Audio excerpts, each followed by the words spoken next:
Now, for Bonsai's next trick, he's going to make something disappear. And remember, these guys can do magic. They're very good at making naughty children disappear. If you look around, all you see is good children. All the naughty ones have disappeared. And he's also very good at making chicken McNuggets disappear. You can hear my hand in the bag, getting his chicken McNugget ready. This guy loves it when it rains, because when he's in my car, he very often travels in my car, and when the wipers come on, he does all this. And when it gets faster, he's like this. I mean, they're great fun to have around. They're great pets in many ways, but they're very demanding of your time. And if you go away on holiday for a week and leave somebody else in charge feeding them, he'll eat his dinner, but he'll pine for you. And when you get back, he'll be very upset with you indeed. So it's a real commitment. Now, he knows I've got this in my hand here. And for his next trick, he's going to make it disappear.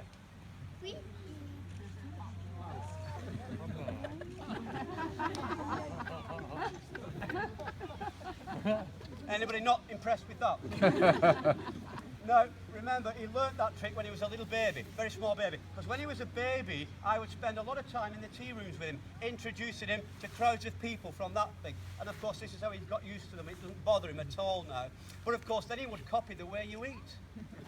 That's been a problem.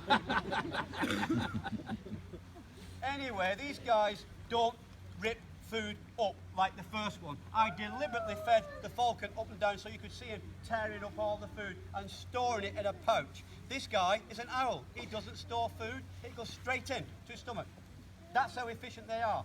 Now, in the wild, in Asia where he comes from, the staple part of his diet, believe it or not, is not rats and mice, it's poisonous snakes. There's lots of poisonous snakes there. And for this guy, they're very easy to catch.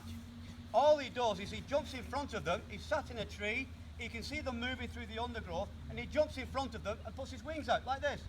And of course, feathers are dead matter.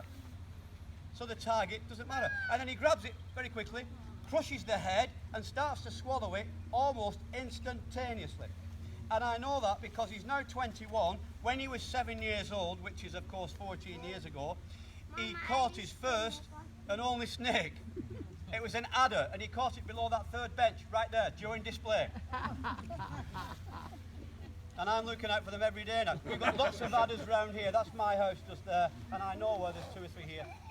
Anyway, but we've got lots, which means we've got a good ecosystem. But we don't tell tourists about them until they've been and gone.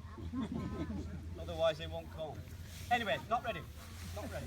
But this guy jumped on there and he had his wings out, and I wondered what the hell he was doing because I'd never seen him do it before. But then I realised quickly what he was doing, and he grabbed the snake and he started to swallow it straight away, and it was about that long. And adders are quite fat in the middle too, quite fat there. And so anyway, he started then to swallow it, started to going down like this, and of course you think for a second he's going to choke, but then you realise he's got a hole in the centre of his tongue. That's his airway, so he can swallow on the side and breathe at the same time. And it got about halfway down, and I was still amazed watching him. Then I suddenly realised, and I shouted, "Bonzi, they're protected." And he stopped and he looked at me for a second, and then he just carried on. 20 minutes later, that little bit there went down. 20 minutes it took him to swallow the snake. Anyway, the reason I'm telling you that now is because he wants to sit next to his new best friend over here. So could you make a gap very